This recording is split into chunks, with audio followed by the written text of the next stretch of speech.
오늘 하나님께서 우리에게 주시는 말씀은 고린도전서 2장 10절에서 16절 말씀입니다. 고린도전서 2장 10절에서 16절을 교독하겠습니다. 제가 먼저 10절을 봉독합니다. 오직 하나님이 성령으로 이것을 우리에게 보이셨으니 성령은 모든 것, 곧 하나님의 깊은 것까지도 통달하시느니라. 사람의 일을 사람의 속에 있는 영 외에 누가 알리요? 이와 같이 하나님의 일도 하나님의 영 외에는 아무도 알지 못하느니라. 우리가 세상의 영을 받지 아니하고 오직 하나님으로부터 온 영을 받았으니 이는 우리로 하여금 하나님께서 우리에게 은혜로 주신 것들을 알게 하려 하심이라. 우리가 이것을 말하거니와 사람의 지혜가 가르친 말로 아니하고 오직 성령께서 가르치신 것으로 하니 영적인 일은 영적인 것으로 분별하느니라. 육에 속한 사람은 하나님의 성령의 일들을 받지 아니하나니 이는 그것들이 그에게는 어리석게 보임이요 또 그는 그것들을 알 수도 없나니 그러한 일은 영적으로 분별되기 때문이라.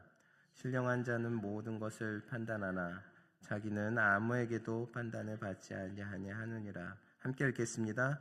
누가 주의 마음을 알아서 주를 가르치겠느냐? 그러나 우리가 그리스도의 마음을 가졌느니라. 아멘. 할렐루야. 아멘. 오늘은 그리스도의 마음으로 사는 삶이라는 제목을 가지고 여러분과 함께 나누기를 원합니다.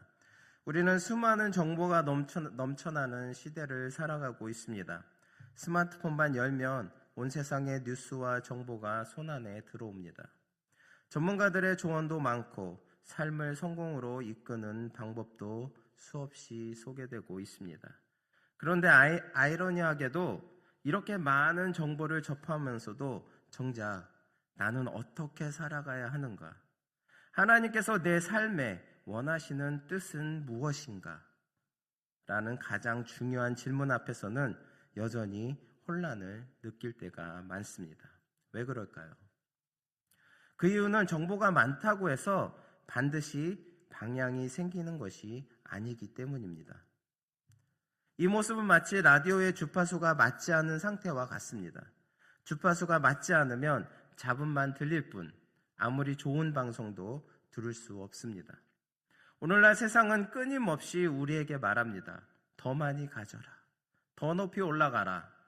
남보다 앞서야 한다. 성공으로 자신을 증명해라. 그러나 그 소리에 계속 귀를 기울이다 보면 우리의 영혼은 점점 지치고 방향을 잃게 됩니다. 그래서 오늘 본문은 우리에게 묻습니다. 당신은 지금 어떤 주파수에 맞춰 살아가고 있습니까? 세상의 소리에 맞춰 살아가고 있습니까? 아니면 하나님의 마음에 맞춰 살아가고 있습니까? 사도 바울은 오늘 말씀을 통해 성령께서 우리에게 하나님의 깊은 뜻을 깨닫게 하시고 마침내 그리스도의 마음을 품게 하신다고 선포하고 있습니다. 오늘 이 말씀을 통해 우리의 영적 귀가 열리고 성령의 조명 가운데 하나님의 뜻을 분별하며 그리스도의 마음으로 살아가는 은혜가 있기를 바랍니다. 10절은 이렇게 말씀합니다. 오직 하나님이 성령으로 이것을 우리에게 보이셨으니 성령은 모든 것, 곧 하나님의 깊은 것까지도 통달하시느니라.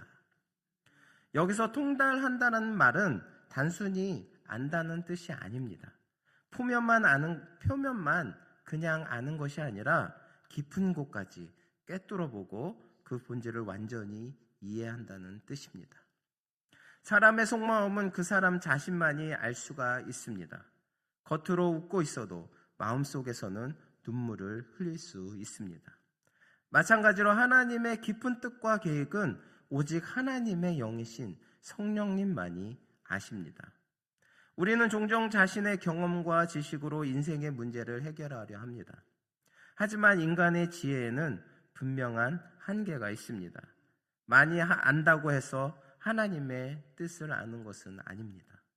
오래 믿었다고 해서 항상 하나님의 마음을 이해하는 것도 아닙니다. 또한 과거의 성공 경험이 미래의 정답이 되지도 않습니다. 우리의 이성은 넓은 바다 위에 작은 배와 같습니다. 물결은 볼 수 있지만 바다 깊은 곳의 흐름은 알지 못합니다. 그러나 성령께서는 그 깊은 곳을 아십니다. 우리가 이해할 수 없는 상황 속에서도 왜 이런 일이 일어나는지 알 수 없을 때에도 성령님께서는 하나님의 선하신 계획을 알고 계십니다. 그래서 우리에게 가장 필요한 것은 더 많은 정보가 아니라, 더 많은 이 세상의 지식이 아니라, 더 많은 이 세상의 것들이 아니라 성령의 조명입니다. 바로 성령께서 우리 마음의 눈을 열어주실 때 우리는 깨닫게 되는 것입니다. 이 고난에도 하나님의 뜻이 있음을, 우리가 기다림 속에서도 하나님의 계획이 있음을, 우리가 당하는 이 눈물 속에서도, 어려움 속에서도 하나님의 사랑은 여전히 흐르고 있음을 바로 성령님의 조명을 통해서 우리는 하나님의 깊으신 뜻을 알 수가 있고 또 깨달을 수가 있는 것입니다. 성도 여러분, 내 자신의 생각보다는 성령님의 인도하심으로 신뢰하시는 저나 여러분 되시기 바랍니다. 그래서 주님께서 주시는 성령님께서 주시는 깨달음의 눈을 밝히 열어 진실로 하나님께서 우리들을 향한 그 뜻이 무엇인지, 그 계획이 무엇인지 깨닫는 저나 여러분 되시기 바랍니다. 오늘 12절은 말씀합니다. 우리가 세상의 영을 받지 아니하고 오직 하나님으로부터 온 영을 받았으니 이는 우리로 하여금 하나님께서 우리에게 은혜로 주시는 것들을 알게 하려 하심이라. 사도 바울은 두 가지 영, 곧 세상의 영과 하나님의 영을 대조합니다. 세상의 영은 우리를 끊임없이 비교하게 만듭니다. 너는 저 사람보다 부족하다. 나는 아직 이룬 것이 없다. 더 가져야 한다. 내 가치를 이 세상에 더 증명해야 한다. 세상의 영은 결핍에 집중하게 하고 불안과 경쟁 속으로 몰아넣습니다. 하지만 하나님의 영은 우리에게 이미 은혜로 주신 것들을 보게 하십니다.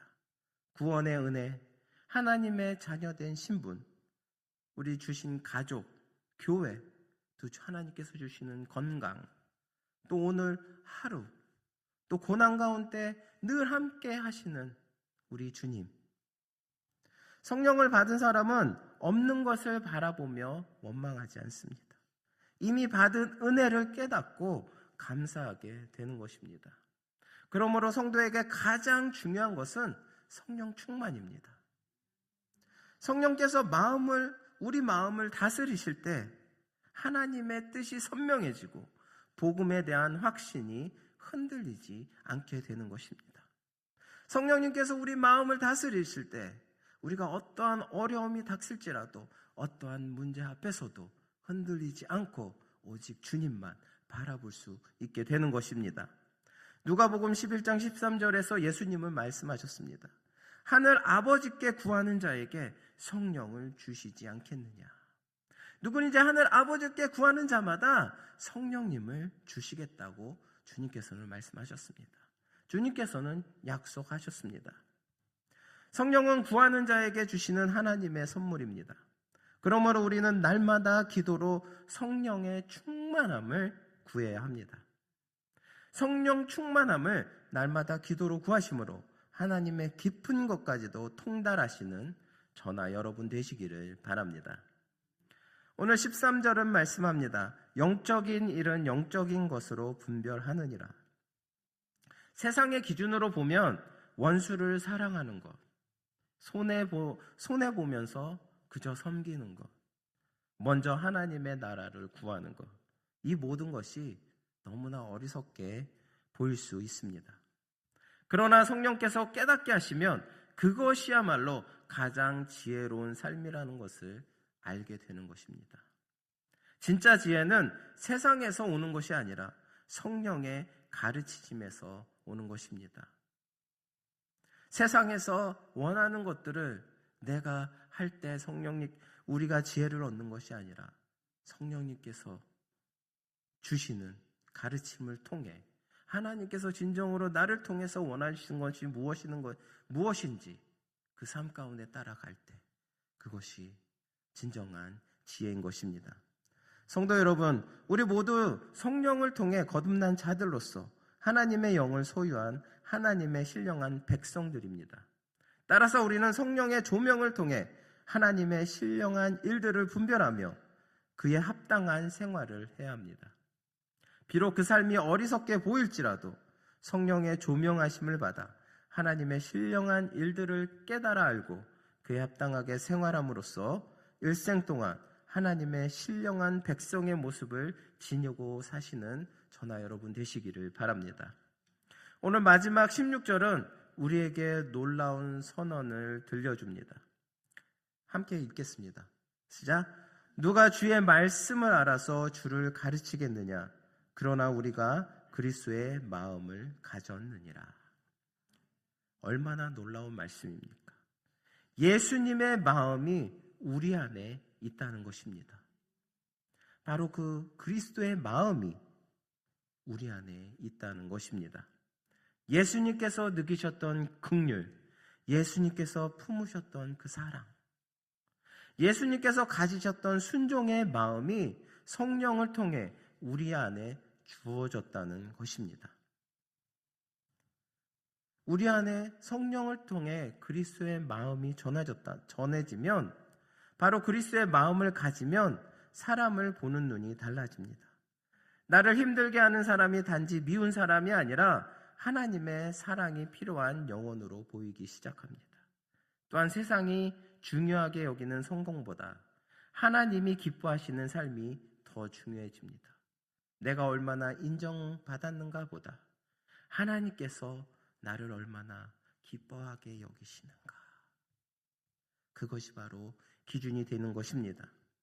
또한 그리스도의 마음이 내 안에 있다면 내 힘으로는 용서할 수 없지만 그리스도의 마음이 내 안에서 역사할 때 용서할 수 있고 또 사랑할 수 있고 섬길 수 있는 것입니다.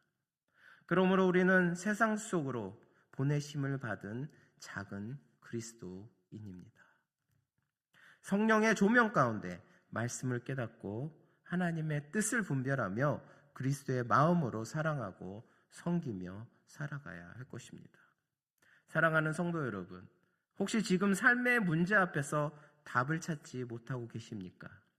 관계의 어려움, 자녀 문제, 또 건강 문제, 경제적 부담, 또 미래에 대한 두려움 때문에 마음이 무겁습니까? 그럴수록 세상의 소음에 귀를 빼앗기지 마시기 바랍니다. 오직 성령님께 우리의 주파수를 맞추시기 바랍니다. 성령의 음성에 귀를 기울이시고 그리스도의 마음으로 생각하고 행동하시기 바랍니다. 그러면 하나님께서 우리의 눈을 열어주시고 보이지 않던 길을 보여주시며 막혔던 문제 가운데 하나님의 뜻을 깨닫게 하실 것입니다. 그리고 우리를 통해 세상을 치유하시고 주님의 사랑을 나타내실 것입니다. 사랑하는 성도 여러분, 오늘 이렇게 고백하시기 바랍니다. 주님, 내 생각보다 주님의 생각을 따르게 하시고 내 마음보다 그리스도의 마음이 내 안에 살아 역사하게 하옵소서. 이런 고백이 여러분의 삶의 고백이 되시기 바랍니다. 오늘 하루도 성령의 조명 가운데 하나님의 기쁜 뜻을 깨닫고 그리스도의 마음으로 살아가시는 저와 여러분 되시기를 바랍니다. 기도하시겠습니다. 사랑과 은혜가 풍성하신 하나님 아버지, 오늘 말씀을 통해 성령께서 우리에게 하나님의 기쁜 뜻을 알게 하시고 그리스도의 마음을 품고 살게 하심에 감사합니다. 주님, 우리의 생각과 기준을 내려놓고 성령님의 인도하심의 주파수를 맞추게 하시며 날마다 주님의 뜻을 분별하게 하여 주시옵소서. 세상의 소리에 흔들리지 않고 그리스도의 마음으로 사랑하고 섬기며 살아가게 하여 주시옵소서. 우리의 삶을 주님께 맡겨오며 우리 주 예수 그리스도의 이름으로 기도드립니다. 아멘.